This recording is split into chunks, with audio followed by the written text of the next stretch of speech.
Entre los gobernantes más enfermos, retorcidos y sádicos, Vlad sobresale como un loco psicótico.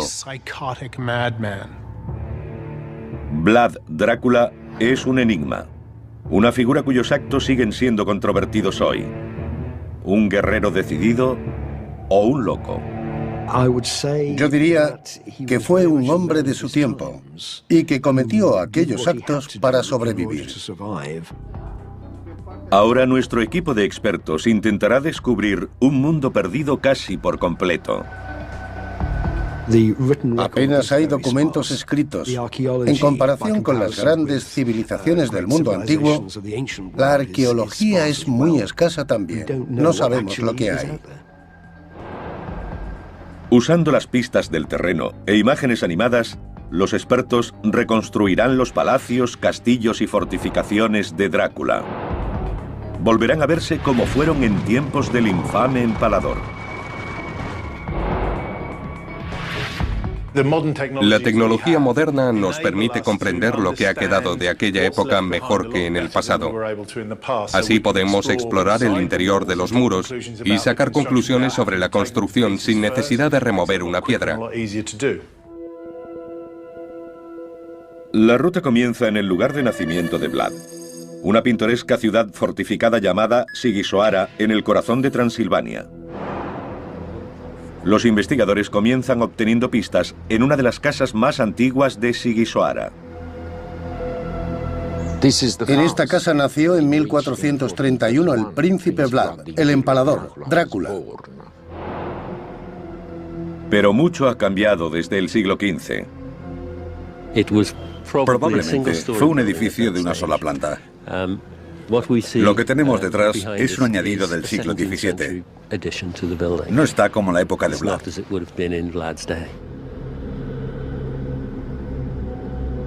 Ahora podemos ver cómo era cuando nació Drácula. Un edificio de una planta en el centro de la ciudadela. Carecería de alcantarillado, cañerías o los servicios más elementales. Pero la gruesa piedra con que fue construida proporcionó su característica más importante, la seguridad. La casa de Vlad era una de las más seguras de Transilvania. Las murallas nos dan la primera pista de las espectaculares fortificaciones que había aquí cuando nació Drácula. Esta era la muralla de la ciudad. Está salpicada de torres defensivas y detrás de nosotros tenemos una de las mejores. Los muros y las torres defensivas, llamadas bastiones, tenían hasta 3 metros de grosor. Servían para evitar que cualquier enemigo saqueara la ciudad. En la parte inferior tenemos las aberturas por las que lanzaban el aceite y el agua hirviendo sobre los atacantes de la fortaleza. Encima tenemos una saetera. Sigisoara estaba muy bien fortificada porque era una de las ciudades más ricas de Transilvania. Pero los que vivían dentro de sus murallas no eran rumanos. Eran sajones, hombres y mujeres de ascendencia germana. Los sajones pioneros habían emigrado a Transilvania en el siglo XII para hacerse mercaderes y artesanos, y gozaban de privilegios comerciales. Era una casta aparte. Los sajones estaban asociados a la codicia, representando la clase media de cualquier época. Ganaban dinero a expensas de los naturales de Valaquia. El padre de Vlad Drácula, un príncipe rumano, hizo un acuerdo comercial especial con los sajones de Sigisoara. A cambio, él y su familia podrían vivir dentro de la ciudad en la aparente seguridad de la ciudadela.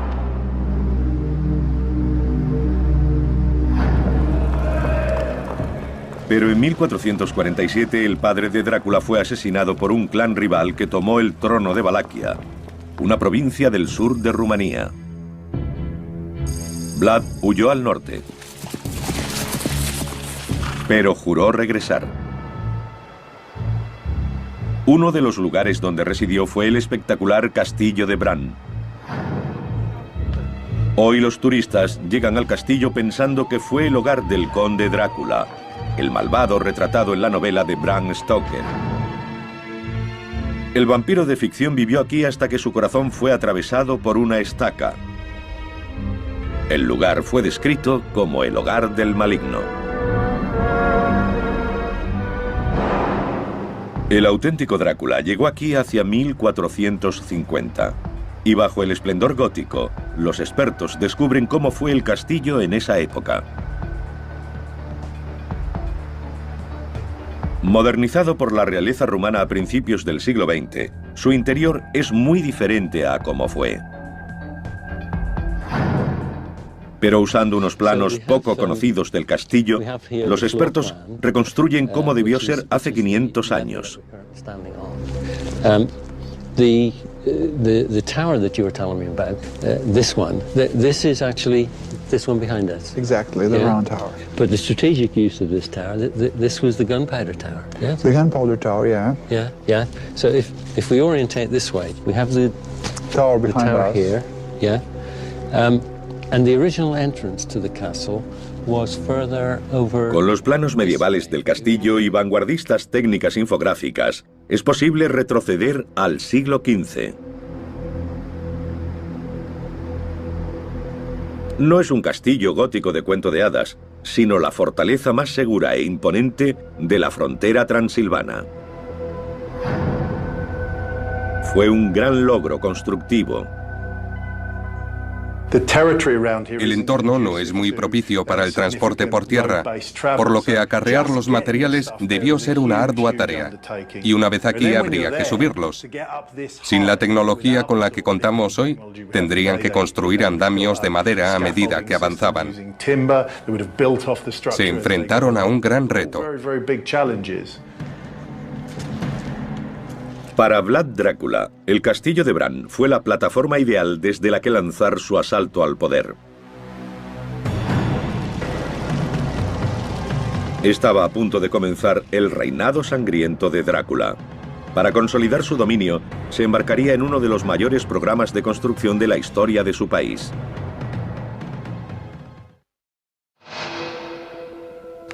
En 1456 el trono del Principado rumano de Valaquia cayó en manos de Vlad Drácula, el personaje que dio su nombre al vampiro más famoso del mundo. Un equipo de investigadores intenta desvelar ese mundo perdido. Pretenden exponer los amplios proyectos constructivos que emprendió al inicio de su reinado, cuando quiso imponer orden en un país rebelde. Vlad Drácula tenía que hacer honor a su nombre. Lo había heredado de su padre, Vlad Dracul, el antiguo gobernante de Valaquia y caballero de la Orden del Dragón. El dragón formaba parte del emblema de la familia. Draculea era el hijo de Vlad Dracul, y también hay una relación con Drácula, que significa diablo. Siguiendo la tradición, Drácula, el hijo del diablo, hace de Tergoviste su capital.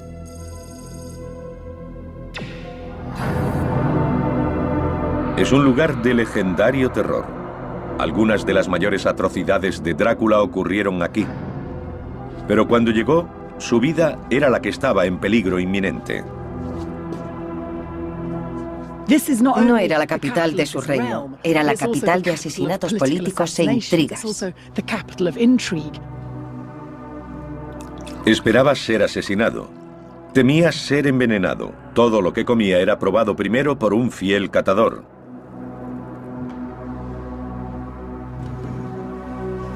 Príncipes rivales, llamados boyardos, dominaban tradicionalmente la política en Valaquia. Pensar que podían hacer cualquier cosa para deshacerse de él le obligó a defenderse. Se trataba de matar o de morir. Durante generaciones, los terratenientes de Valaquia habían cambiado constantemente su lealtad. Y para conservar el poder, Vlad debía deshacerse de los boyardos. La aversión de Vlad hacia esa aristocracia también era hondamente personal. Su padre había sido asesinado por los boyardos y él era un hombre inclinado a la venganza. Tenían una cuenta pendiente con ellos. Pero antes de que Drácula pudiera deshacerse de sus enemigos, necesitaba protección. Las actuales ruinas albergan rastros de un enorme proyecto de construcción llevado a cabo hace más de 500 años. Todo formaba parte de un astuto plan para forjar una imagen de poder, la imagen de control absoluto, la impresión de que era un gran líder, el poderoso caudillo de Valaquia. El palacio de Tergoviste empezó a construirse en tiempos del abuelo de Drácula. En época de su padre se añadió un foso defensivo de 18 metros de ancho. Pero Drácula quiso construir un complejo que superara a todo lo anterior. El gran salón se reedificó para abarcar una vasta zona de 300 metros cuadrados, y una imponente torre vigía daba a Drácula una vista panorámica de su territorio. El complejo palaciego estaba rodeado de murallas de 1,5 metros de espesor. Los enormes sótanos debajo del gran salón revelan la escala de la ambición de Vlad. Aquí tenemos un enorme espacio que se creó mediante la construcción de sótanos abovedados. Los arcos son típicos de la técnica llamada bizantina. Se construían usando un armazón o molde de madera. Los ladrillos se disponían a su alrededor. Fue una proeza que debía ser supervisada por un maestro de obras. Su vida dependía de hacerlo bien. Cuando se retiraba el armazón de madera de un arco, el maestro tenía que estar debajo y ser el primero en probar si estaba bien construido. Si la estructura se desmoronaba, caería sobre él.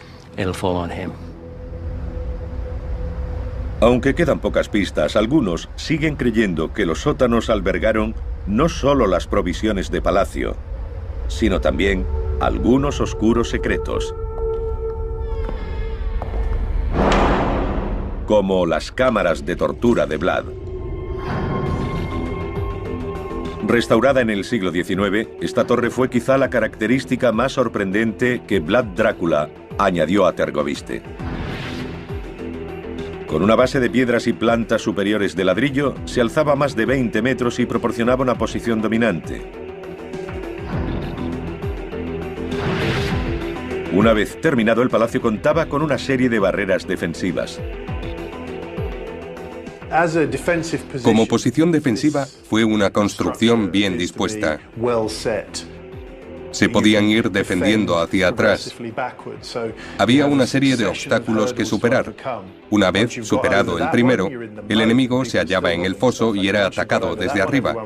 Cuando se había superado el segundo obstáculo, seguían disparando desde la torre. Podemos imaginar el alto costo en vidas para los atacantes. Con Tergoviste transformada en una sede prácticamente inexpugnable, Drácula empezó a exterminar a sus enemigos boyardos. Demostró una crueldad que se convertiría en legendaria. No hay duda de que la única forma de deshacerse de los boyardos y de consolidar su poder era matándolos a todos. El domingo de resurrección de 1457, Drácula cometió una de sus más infames atrocidades. Tendió una trampa a los boyardos, invitándolos a comer en el gran salón. Vlad les preguntó deliberadamente cuántos señores habían tenido en un periodo de 50 años. Nadie pudo contestarle porque eran muchos. La razón es que habían sido derrocados por la fuerza por los boyardos. Era la respuesta que Vlad quería. Se habían condenado solos. Según la leyenda, hizo empalar a 500 de ellos.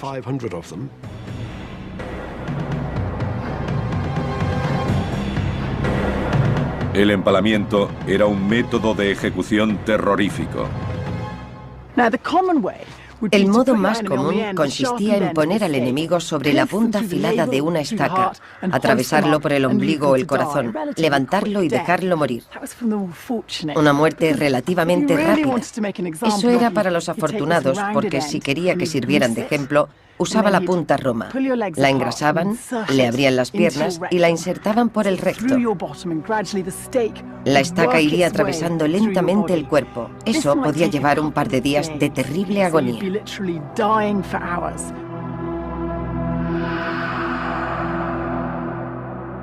Tergoviste estaba plagado de los cuerpos empalados de muertos y moribundos. Pero Drácula no mató a todos rápidamente. A algunos les tenía reservada una muerte más productiva. Y aquí, en esta inaccesible cima en la frontera de Transilvania, fueron obligados a construir una fortaleza que es el auténtico castillo de Drácula. Un lugar que serviría como refugio de Vlad en una próxima campaña de terror.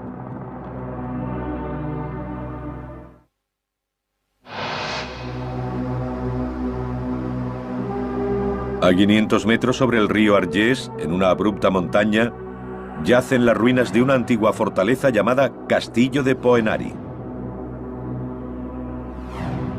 Este es el auténtico castillo de Drácula. El emplazamiento era clave. En el extremo del reino de Valaquia, el castillo también limitaba con el territorio montañoso de Transilvania. Incluso hoy sigue siendo un lugar remoto e imponente. Los investigadores deben subir los 140 escalones para llegar hasta él.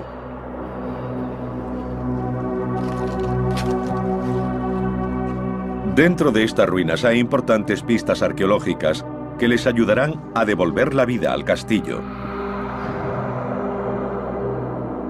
Para un príncipe con ansias de poder absoluto, era una excelente posición estratégica.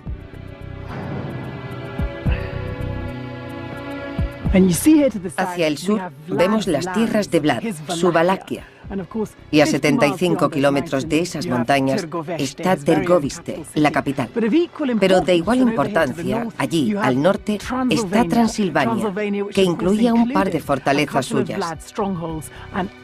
Este era el lugar idóneo desde el que tratar con los modestos sajones de Transilvania.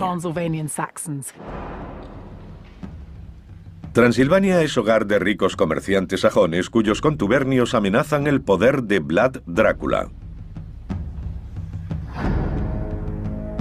Debe actuar con rapidez para construir el castillo, por lo que recurre a técnicas poco convencionales y a mano de obra forzada.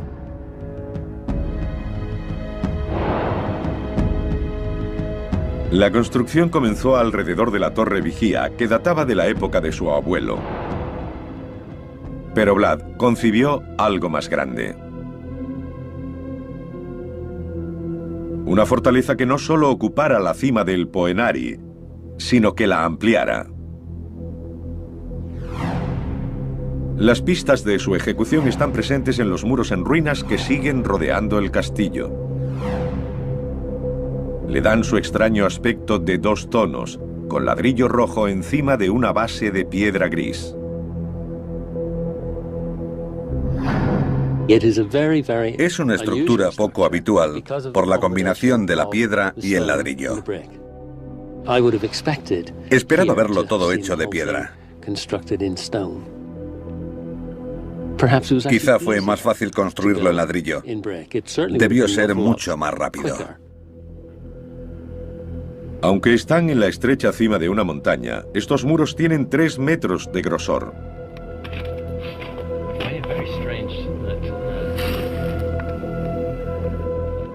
Se logró usando el método de construcción bizantino.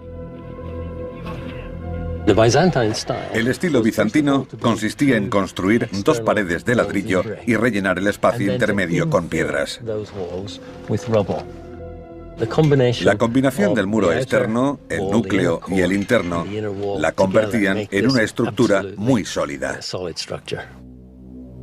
Lo que mantiene unidos los muros fue también el secreto de la supervivencia del castillo en una zona sísmica.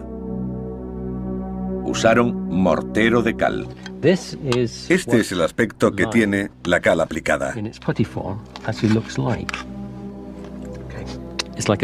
Parece una crema muy espesa. Pero por ser cal, no compacta totalmente, permite cierta flexibilidad. Permite que los muros se muevan, lo que resulta muy útil en caso de terremoto. No hay grietas ni daños, que es lo que habría de haber usado cemento.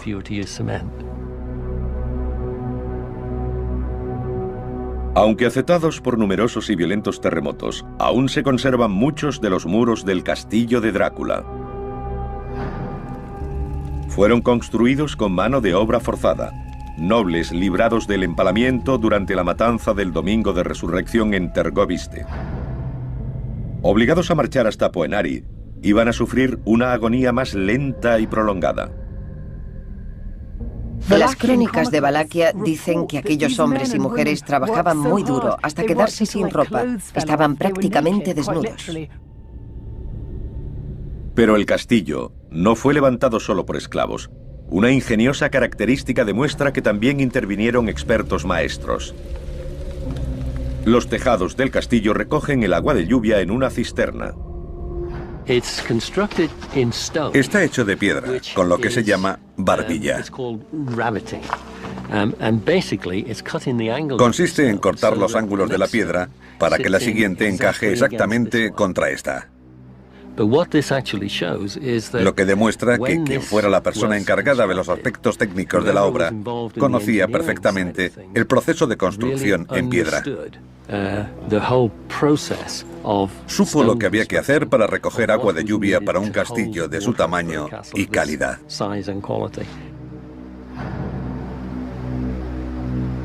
Todo lo necesario para construir el castillo de Drácula estaba disponible en el valle fluvial inferior. Había arena para el mortero, gravilla y piedras pequeñas para el relleno del muro bizantino. También había grandes piedras que formaron la base del castillo. Incluso los ladrillos se hicieron aquí. Este fue el espectacular resultado. Una vez terminado, el castillo abarcaba toda la cima, cubriendo casi 50 metros de longitud. Un nido de águilas. El castillo de Drácula ofrecía una excelente seguridad y el control de un paso estratégico entre las montañas. Pero al otro lado de la frontera, en Transilvania, los problemáticos comerciantes sajones tramaban una conspiración contra él. Para proteger sus beneficios, apoyaron a un rival que pretendía el trono de Vlad. Este castillo proporcionó a Vlad la baza esencial para tratar con los sajones de Transilvania. Él les hizo darse cuenta de que para usar sus rutas comerciales, ante todo, tendrían que hacer lo que él decía. Se avecinaba un gran enfrentamiento. Vlad Drácula necesitaría todo su ingenio para superar las defensas de una de las ciudades mejor fortificadas de Europa. Exigiría una terrible venganza.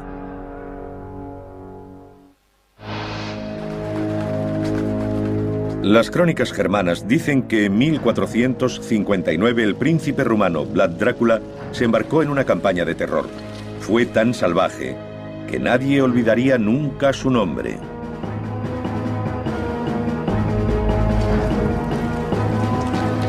Reuniendo a sus tropas en el castillo de Bran, entró en Transilvania. Los comerciantes sajones planeaban derrocarlo. Él pretendía castigarlos. Su base estaba en Brasov. Ocultas dentro de la ciudad moderna están las fortificaciones de lo que fue la ciudad más rica y mejor defendida de la Transilvania medieval. Los sajones se unieron a los enemigos de Vlad. Eran poco fiables y extranjeros. En su opinión, obraba injusticia. Hoy la pintoresca ciudad ofrece pocas pistas de los sangrientos acontecimientos que se desarrollaron hace 5 siglos y medio. El ataque de Vlad sobre Brasov no fue fácil. Las defensas de la ciudad eran formidables. Un enorme muro de casi 5 metros de grosor en algunos lugares rodeaba toda la ciudad sajona. Había bastiones a intervalos regulares.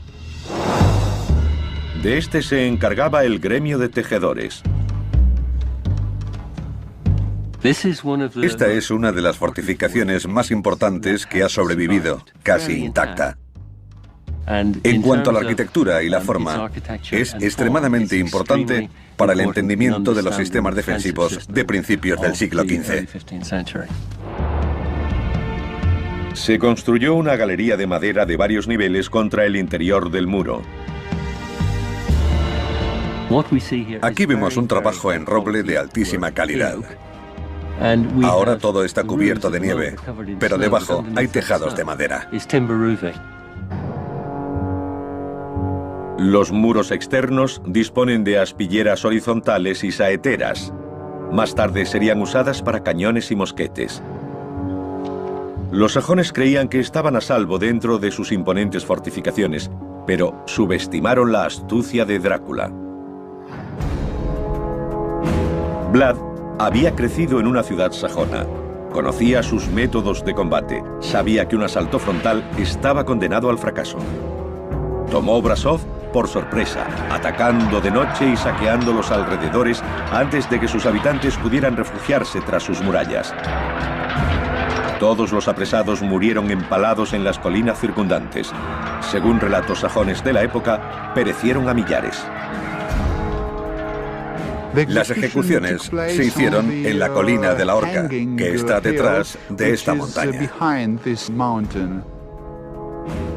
El ataque a Brasov inspiró la más infame de todas las imágenes de Vlad, el bosque de los empalados. Representa al príncipe comiendo entre cadáveres. Algunos sugieren que esta imagen es la primera en relacionar a Vlad Drácula con el vampirismo. El empalamiento es un proceso lento. No se puede hacer rápidamente, sobre todo en gran número. Quizá comiera mientras contemplaba la escena, pero no bebió su sangre ni comió su carne. Vlad no era caníbal. Creadas por sajones, el propósito de estas imágenes es claro: asociar para siempre el nombre de Drácula con el mal. Los propios grabados son propaganda, son una versión primitiva de nuestros vídeos. La gente quería verlos y pagaba un buen dinero por ello. Con Brasov sometida, Vlad centró su atención en el Imperio Otomano. Superpotencia musulmana de la época, sus vastas fronteras llegaban al territorio de Vlad. El Imperio Turco Otomano seguía mirando a Occidente, a Europa, como el siguiente lugar a conquistar. Y salvo unas cuantas tribus de las montañas, como las de Valaquia, no había nada que los detuviera. Pero Vlad Drácula estaba decidido a resistir. Comenzó a concentrar sus esfuerzos constructivos en el sur de su reino. Allí levantó un imponente palacio de ladrillo y piedra. 500 siglos lo habían condenado al olvido, hasta ahora. Oculto bajo las calles de Bucarest está el mundo secreto de esta gran residencia. Estos antiguos muros esconden pruebas de glorias pasadas que pocos saben que existieron. Siempre pensamos en Vlad defendiéndose y atacando, pero no olvidemos que fue un hombre con un gran olfato comercial, y esta era una importante ruta económica.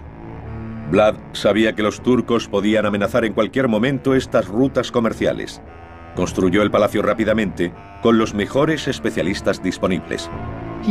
Recurrió a canteros de Transilvania y a unos 1000 trabajadores para asegurarse de que se hiciera tan rápido como fuera posible. Las excavaciones en estos túneles revelan una construcción de diseño compacto, nacido de una urgente necesidad. Era una fortaleza funcional, en lugar de un palacio exótico. Gobernantes posteriores lo reconstruirían y ampliarían, pero ocultas en los cimientos quedan pistas de su historia.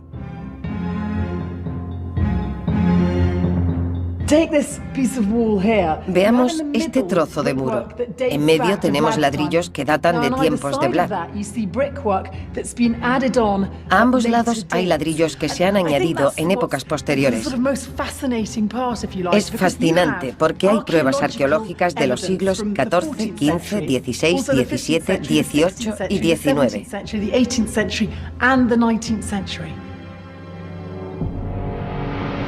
Ahora, con las imágenes animadas basadas en el detectivesco trabajo arqueológico, se puede volver a ver el palacio original de Drácula.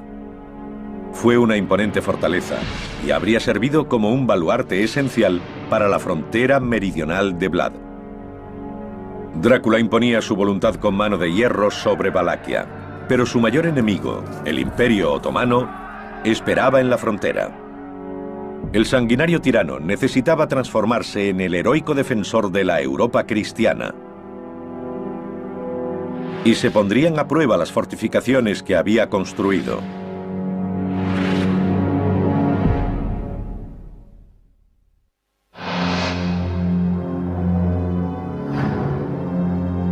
Con su país defendido por una serie de palacios fortificados, Vlad Drácula, príncipe de Valaquia, comenzó a planear la guerra. Recibió a una delegación otomana entre los gruesos muros de su palacio de Tergoviste. Los ejércitos conquistadores turcos habían alcanzado sus fronteras y ahora amenazaban la Europa cristiana.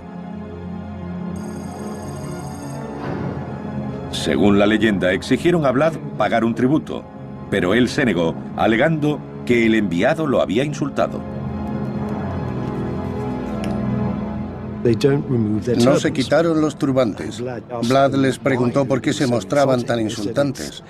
Ellos dijeron que tenían por costumbre no quitárselos. Ordenó que no pudieran hacerlo nunca clavándoselos en la cabeza.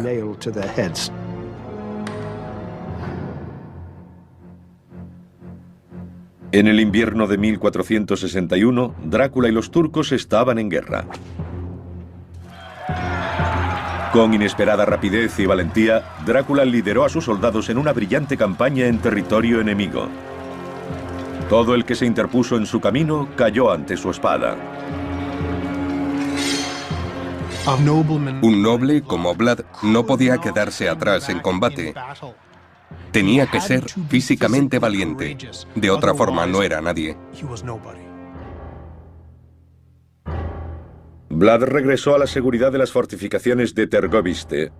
En 1462 escribió a los reinos vecinos pidiendo ayuda a sus colegas cristianos. Con un despacho envió una demostración de su proeza militar. 23.884 narices cortadas de las caras de sus enemigos. El sultán turco Mehmed, también fiero general, se dispuso a encontrarse con él en combate. Su ejército triplicaba en número al de Vlad. Aunque Tergoviste tenía formidables defensas, Vlad sabía que el palacio no podría soportar un asedio prolongado. El modo de superar posiciones defensivas como esa era a través de la intriga, pagando a alguien para que abriera las puertas, o sitiándolo hasta la inanición. Son una buena respuesta si todo lo que temes es que alguien llame a tu puerta durante unas pocas semanas, pero ya no es tan bueno estar escondidos aquí 3 años. Vlad se ve obligado a cambiar de táctica y sale al encuentro. Mehmed era un maestro de la guerra psicológica, pero se encontró con un soldado más potente psicológicamente hablando. Vlad usó despiadadas tácticas de guerra de guerrillas. Permaneció en los frondosos bosques rumanos, saliendo para atacar rápida y brutalmente, desapareciendo después. Para Vlad era como ser un gran tiburón. Si te quedas quieto, mueres. Los turcos avanzaban y Vlad usó todas las tácticas concebibles para minar su moral.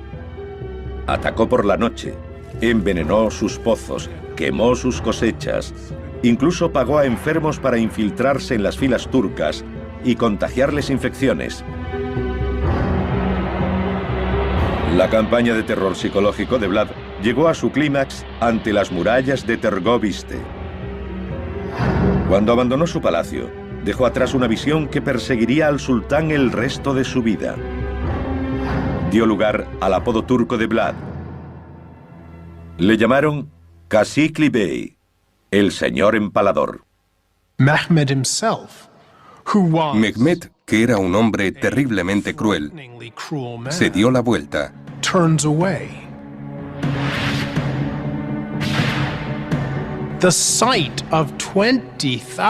La visión de 20.000 cadáveres con los intestinos resbalando por los postes fue suficiente para que un experimentado soldado como Mehmed II saliera corriendo de allí.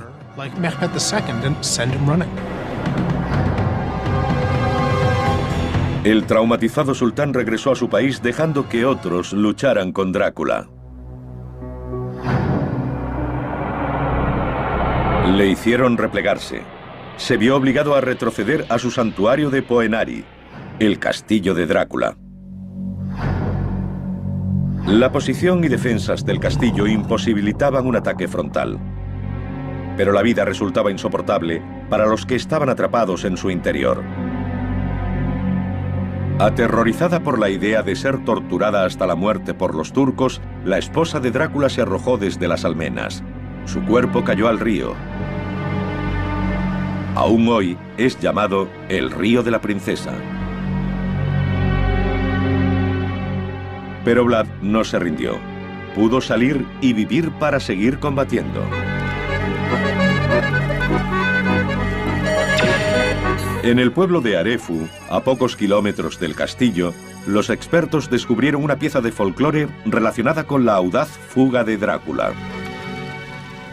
Stimați oaspeți, cu permisiunea dumneavoastră, crede că tu ești... Los lugareños se enorgullecen de haber ayudado a dar forma a la historia. Ayudaron a engañar a los turcos. Desarrollaron un plan gracias al cual quitaron las herraduras a los caballos y se las volvieron a poner al revés. Después hicieron que Vlad condujera a los caballos en la oscuridad de la noche. Cuando los turcos vieron las huellas, pensaron que había entrado en el castillo, pero había abandonado el castillo sin ellos saberlo.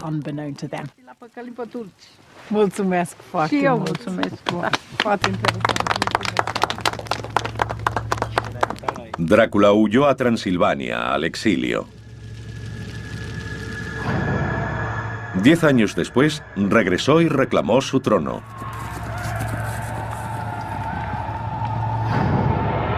Volvió a su palacio de Bucarest y comenzó a preparar las defensas para rechazar una invasión turca.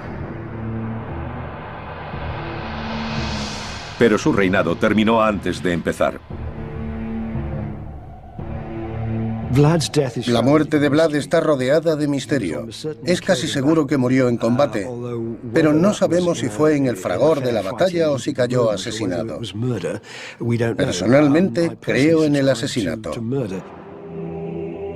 El folclore local dice que fue enterrado aquí, en la bella isla monasterio de Snagov. En su día rodeado de murallas de piedra, el monasterio fue usado posteriormente como prisión. Los traidores de alto rango eran traídos aquí y dicen que la isla está plagada de huesos humanos. Hoy el monasterio es un lugar de peregrinación para los fans de Drácula. Se dice que su cuerpo yace en una tumba en el altar, pero que su cabeza fue cortada y enviada al sultán como prueba de su muerte.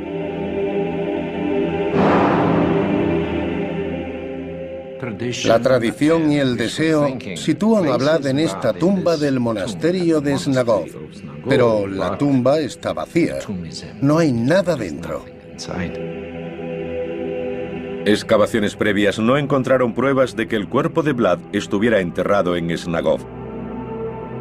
Su última morada es un misterio.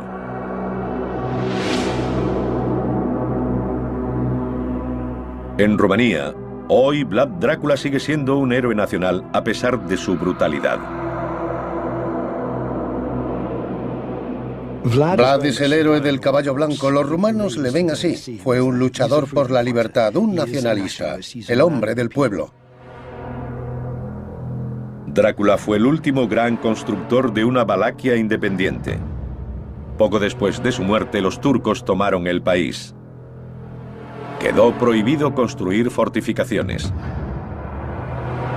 Pero los castillos de Drácula permanecen como un recuerdo de un pasado glorioso y libre.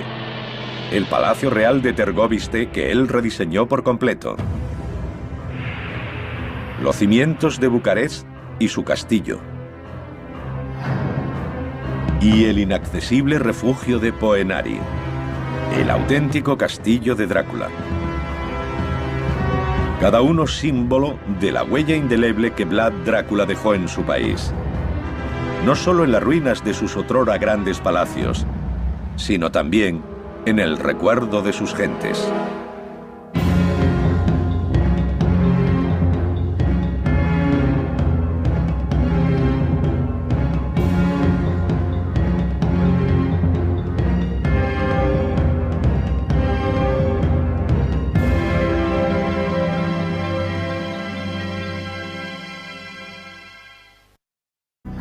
Y que acumuló 24.000 narices de los cadáveres de los enemigos derrotados.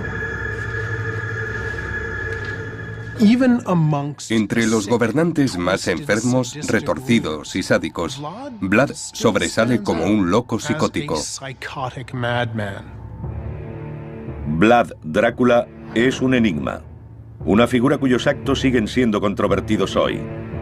¿Un guerrero decidido o un loco? Yo diría que fue un hombre de su tiempo y que cometió aquellos actos para sobrevivir. Ahora nuestro equipo de expertos intentará descubrir un mundo perdido casi por completo. Apenas hay documentos escritos. En comparación con las grandes civilizaciones del mundo antiguo, la arqueología es muy escasa también. No sabemos lo que hay.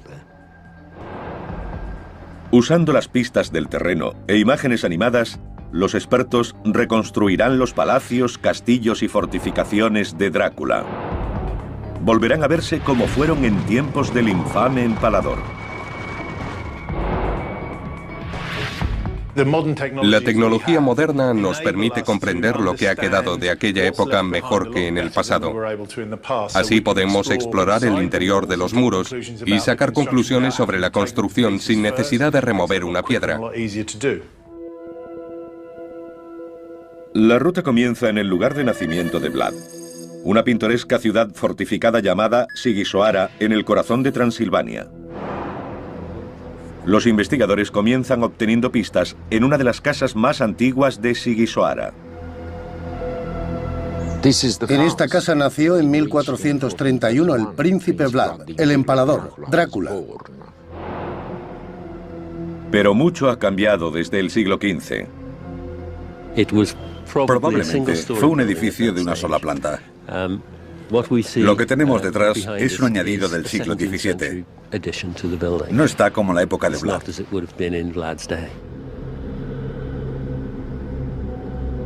Ahora podemos ver cómo era cuando nació Drácula. Un edificio de una planta en el centro de la ciudadela. Carecería de alcantarillado, cañerías o los servicios más elementales. Pero la gruesa piedra con que fue construida proporcionó su característica más importante, la seguridad. La casa de Vlad era una de las más seguras de Transilvania.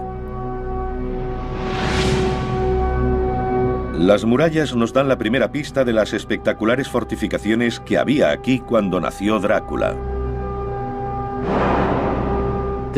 Esta era la muralla de la ciudad. Está salpicada de torres defensivas y detrás de nosotros tenemos una de las mejores. Los muros y las torres defensivas, llamadas bastiones, Tenían hasta 3 metros de grosor. Servían para evitar que cualquier enemigo saqueara la ciudad.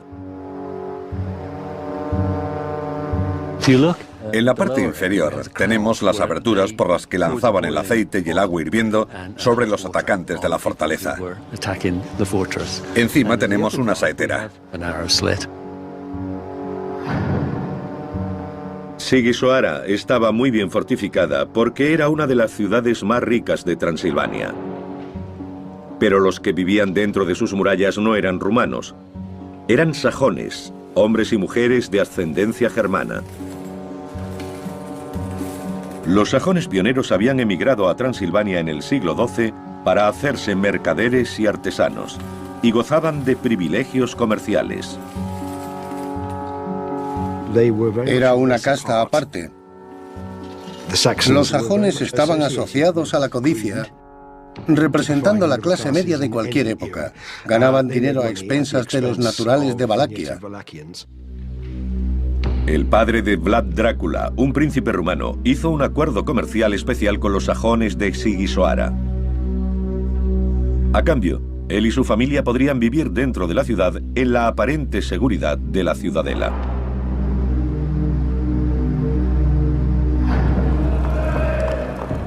Pero en 1447 el padre de Drácula fue asesinado por un clan rival que tomó el trono de Valaquia, una provincia del sur de Rumanía. Vlad huyó al norte, pero juró regresar. Uno de los lugares donde residió fue el espectacular castillo de Bran. Hoy los turistas llegan al castillo pensando que fue el hogar del conde Drácula, el malvado retratado en la novela de Bram Stoker. El vampiro de ficción vivió aquí hasta que su corazón fue atravesado por una estaca. El lugar fue descrito como el hogar del maligno.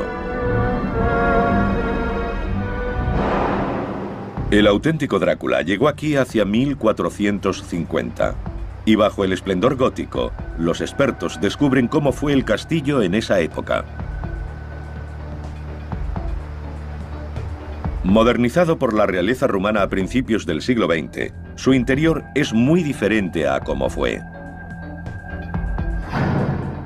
Pero usando unos planos poco conocidos del castillo, los expertos reconstruyen cómo debió ser hace 500 años. The tower that you were telling me about, this one, this is actually this one behind us. Exactly, the round tower. But the strategic use of this tower, this was the gunpowder tower. Yeah. The gunpowder tower, yeah. Yeah, yeah. So if we orientate this way, we have the tower behind tower us. here, yeah.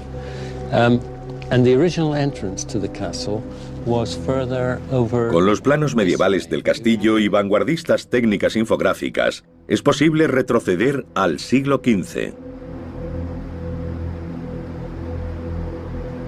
No es un castillo gótico de cuento de hadas, sino la fortaleza más segura e imponente de la frontera.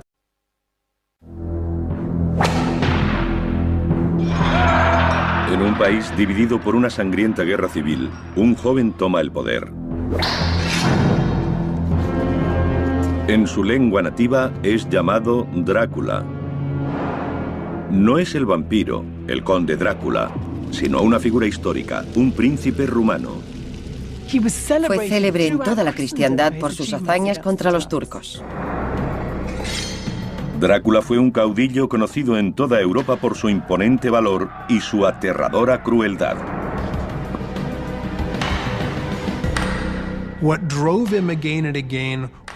Lo que le empujaba una y otra vez era su necesidad de supervivencia, una necesidad de afirmación y el impulso de torturar.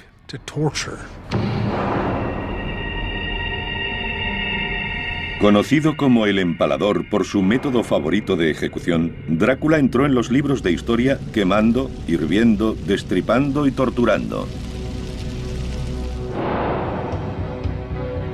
Pero también dejó un imperecedero legado en ladrillo, argamasa y piedra. Construyó palacios. Fundó la ciudad que se convertiría en capital del país. También levantó uno de los castillos más imponentes de Europa Oriental. Ahora, con lo último en animación por ordenador, el mundo perdido de Drácula volverá a la vida.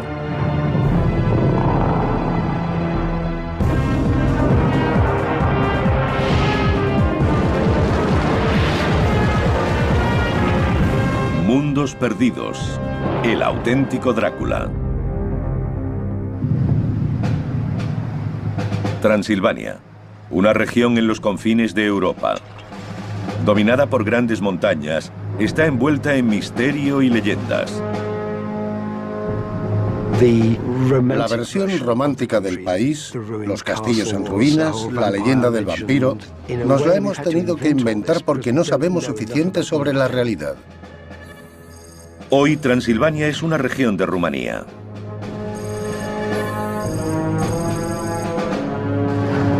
En el siglo XIX, el novelista Bram Stoker la convirtió en hogar del conde Drácula, el vampiro más famoso del mundo.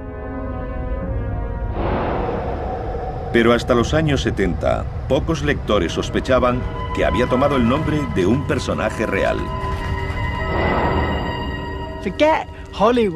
Olvidemos Hollywood.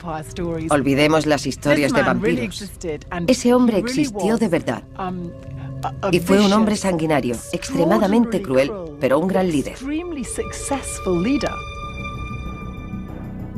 El auténtico Drácula vivió en un mundo sangriento y lleno de traiciones. Pero su brutalidad destacó por encima de las atrocidades propias de su tiempo. Se cuenta que le abrió las entrañas a su propia amante embarazada. Y él era un hombre inclinado a la venganza. Tenían una cuenta pendiente con ellos. Pero antes de que Drácula pudiera deshacerse de sus enemigos, necesitaba protección. Las actuales ruinas albergan rastros de un enorme proyecto de construcción llevado a cabo hace más de 500 años. Todo formaba parte de un astuto plan para forjar una imagen de poder, la imagen de control absoluto, la impresión de que era un gran líder, el poderoso caudillo de Valaquia. El palacio de Tergoviste empezó a construirse en tiempos del abuelo de Drácula. En época de su padre se añadió un foso defensivo de 18 metros de ancho. Pero Drácula quiso construir un complejo que superara a todo lo anterior. El Gran Salón se reedificó para abarcar una vasta zona de 300 metros cuadrados, y una imponente torre vigía daba a Drácula una vista panorámica de su territorio. El complejo palaciego estaba rodeado de murallas de 1,5 metros de espesor. Los enormes sótanos debajo del Gran Salón revelan la escala de la ambición de Vlad. Aquí tenemos un enorme espacio que se creó mediante la construcción de sótanos abovedados. Los arcos son típicos de la técnica llamada bizantina. Se construían usando un armazón o molde de madera. Los ladrillos se disponían a su alrededor. Fue una proeza que debía ser supervisada por un maestro de obras. Su vida dependía de hacerlo bien. Cuando se retiraba el armazón de madera de un arco, el maestro tenía que estar debajo y ser el primero en probar si estaba bien construido. Si la estructura se desmoronaba, caería sobre él. Aunque quedan pocas pistas, algunos siguen creyendo que los sótanos albergaron no solo las provisiones de palacio, sino también algunos oscuros secretos, como las cámaras de tortura de Vlad. Restaurada en el siglo XIX, esta torre fue quizá la característica más sorprendente que Vlad Drácula añadió a Tergoviste. Con una base de piedras y plantas superiores de ladrillo, se alzaba más de 20 metros y proporcionaba una posición dominante. Una vez terminado, el palacio contaba con una serie de barreras defensivas. Como posición defensiva, fue una construcción bien dispuesta. Se podían ir defendiendo hacia atrás. Había una serie de obstáculos que superar. Una vez superado el primero, el enemigo se hallaba en el foso y era atacado desde arriba. Cuando se había superado el segundo obstáculo, seguían disparando desde la torre. Podemos imaginar el alto costo en vidas para los atacantes.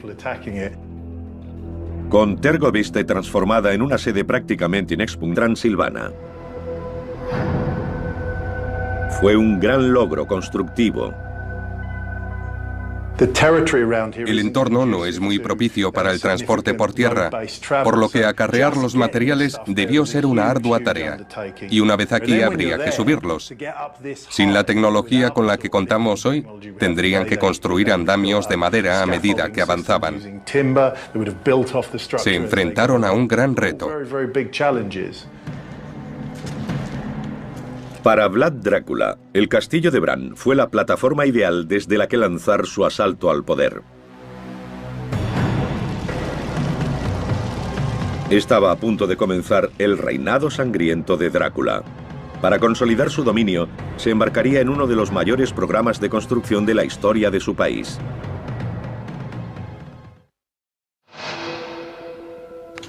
En 1456 el trono del Principado rumano de Valaquia cayó en manos de Vlad Drácula, el personaje que dio su nombre al vampiro más famoso del mundo. Un equipo de investigadores intenta desvelar ese mundo perdido.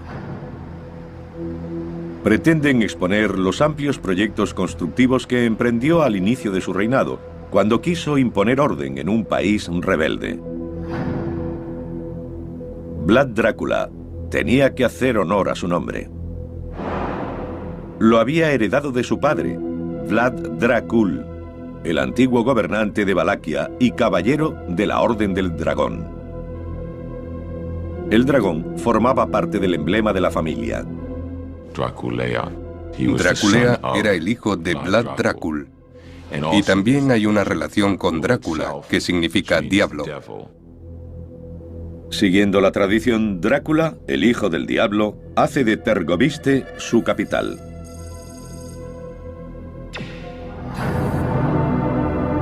Es un lugar de legendario terror. Algunas de las mayores atrocidades de Drácula ocurrieron aquí. Pero cuando llegó, su vida era la que estaba en peligro inminente.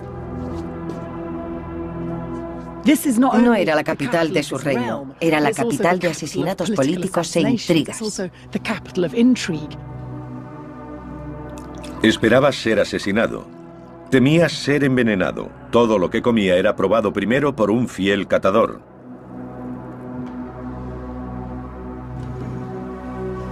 Príncipes rivales, llamados boyardos, dominaban tradicionalmente la política en Valaquia.